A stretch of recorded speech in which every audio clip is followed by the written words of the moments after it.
Hi everyone, my name is Kaye Ramos from Well Journal Blog, and welcome to my channel where I share some Christian living tips, journaling, and homemaking videos.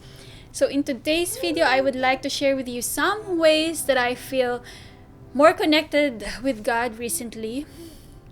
I know that there are days where we feel we are far away from God, but I would like to acknowledge and highlight those moments where I feel really so close to Him. So let me share with you some of them today, and maybe you can share yours in the comment section below.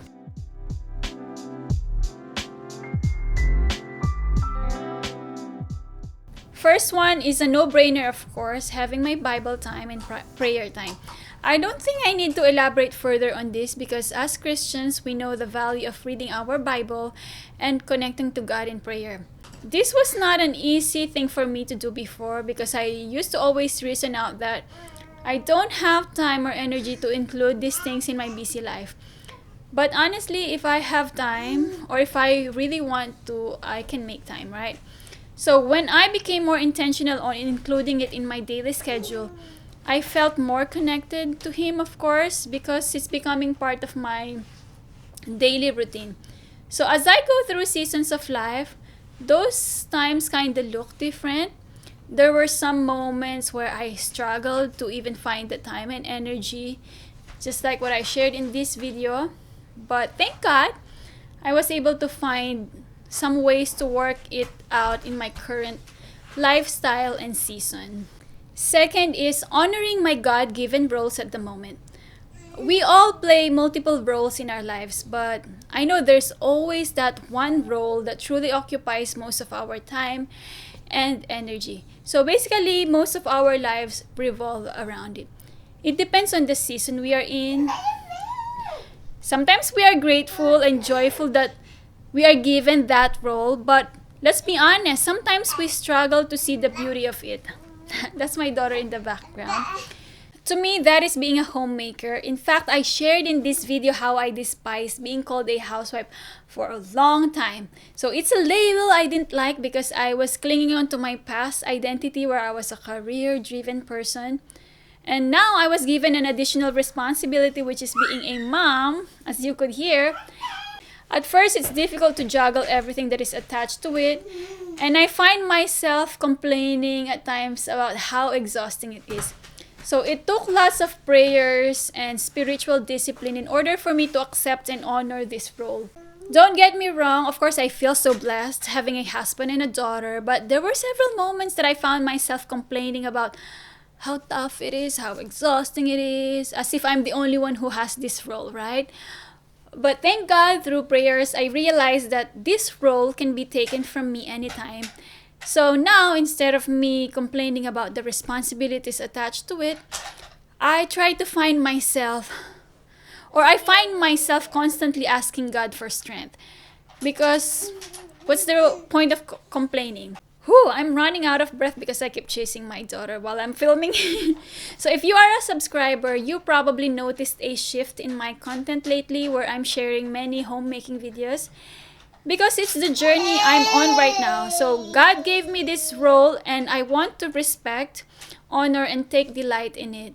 That's why I'm trying to enjoy the process and document things that I'm learning. It also took lots of shift in my mindset and always believing that my work is never in vain and always asking God for wisdom on how I can fulfill this in a way that honors Him.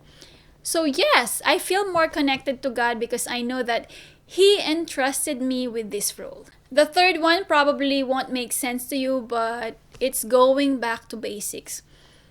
Wow, what does this mean? What do I mean by this? Now, in relation to the second one, I found myself enjoying making many things from scratch lately. So, I'm trying to enjoy homemaking. So, lately I'm enjoying how to learn to cook from scratch. Lots of things homemade, sustainable, and natural living. We are living in a culture where lots of things are so convenient and instant. So it's easy to grab things and we sometimes fail to see the beauty in simplicity. I find it fascinating the provision of God in our everyday lives. For example, in our kitchen where I'm probably 80% of the time, I'm learning more about homesteading lately. And I'm amazed that God actually has provided everything for us to survive.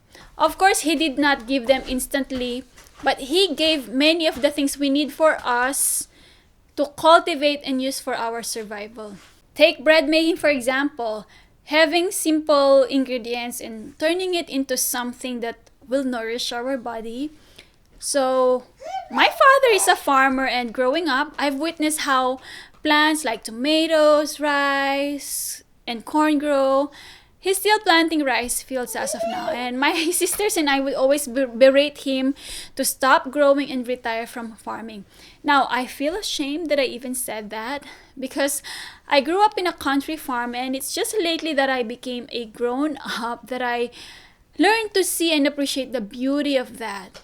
So I am beginning to appreciate the simple things I used to neglect before: the flour, the eggs, the milk, the rice, the real actual ingredients that make up food. These are all God's provisions, and I'm trying to be more appreciative of these things each day, especially when pandemic hits. Suddenly, everyone's scrambling where to get flour. There was even a point where we could not find any rice, and growing up, we have an abundant supply of rice because my father is a rice farmer, so we never had to buy our own rice. So now I have deeper appreciation of those things, and I feel a deeper connection to our great provider. Fourth, trusting Him that He'll provide my manna. That is very deep. What is this? I actually don't know what heading to give this, but hear me out. If you are not familiar with manna, manna is the edible substance that God provided for the Israelites while they were in the desert. So it is like their bread. God rained down manna in quail. It just came down from heaven, and it nourished them for a long time. But there's a twist. They cannot gather and keep it for the next day because it turned into maggots. God is basically teaching them to trust Him that He will provide for their daily needs. And this is what I'm experiencing at the moment. I am breastfeeding my baby, and as of this recording, we're going strong for about 10 months now. And my milk did not come in right away because of lots of complications during my childbirth. But by the grace of God, thank you, Jesus, and of course, lots of patience and work, I'm able to breastfeed now, up to now. And so this is my version of manna. So my version of manna is trusting God to provide for the milk each feeding. So I'm a very type A person, and I wish I have a freezer stash to have security. In the beginning, I had a small stash, but now that she's growing and very active, she goes through the milk really fast. So lately, there's no spare milk in the fridge, so I'm always praying and trusting God that He will provide it. True enough, God does. And I'm trying my best not to worry with my supply and fully trust Him that He will constantly provide until she's ready to win. So maybe you have your version of manna too. Maybe it's your family budget, maybe it's your daily meal, maybe it's a job. It's something that just God keeps on providing, and you just don't understand how, because you try your best not to worry about it, but at the back of your head, you know it's there. But when you need it, you think it's not there, but when you need it, surprisingly, it appears. So that's my version of manna again. It's my breast milk supply. Sometimes it's hard to believe that God will provide, so we second guess Him. But once we learn to let go, we begin to see His hands at work. Fifth one is having no other options. This one is actually more on the painful side, but I definitely see and feel God working in my life. So 1 week after giving birth, my husband went back to work, and he became really, really busy. Oh my gosh. He wanted to stay at home, but the reality is he needed to go back to work, of course, to provide for us. Now, I had an emergency C-section, and of course, recall a while. And during those moments, I felt so abandoned by almost everyone. And it's because of the circumstance due to the pandemic. But at the same time, There are people who are in the position, I feel like, who are in the position to help us, but chose not to help us. So, of course, postpartum mom, I felt so bitter, I felt so depressed, felt a lot of, I don't know if I could call it anger, but I felt lots of emotions within me. Oh my gosh, girl, this is a bookshelf, not a staircase. Woo, woo, woo. I felt that I had no options. I have a baby to care for and I had no time to dwell on my pain, and I would cry to God and pour all emotions to Him. Questions, rant, bitterness, plea for help, or just plain conversations like you would do to a father.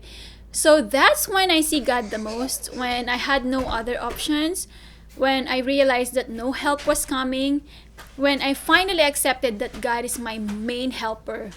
And of course, the last one is appreciating my big blessings. So every time I see my daughter, who is so active right now, and whenever she's sleeping and when my husband's sleeping, whenever I see them, I feel really, really connected to God. Anyway, my camera ran out of battery. It's exhausted, so I'm continuing it using my phone.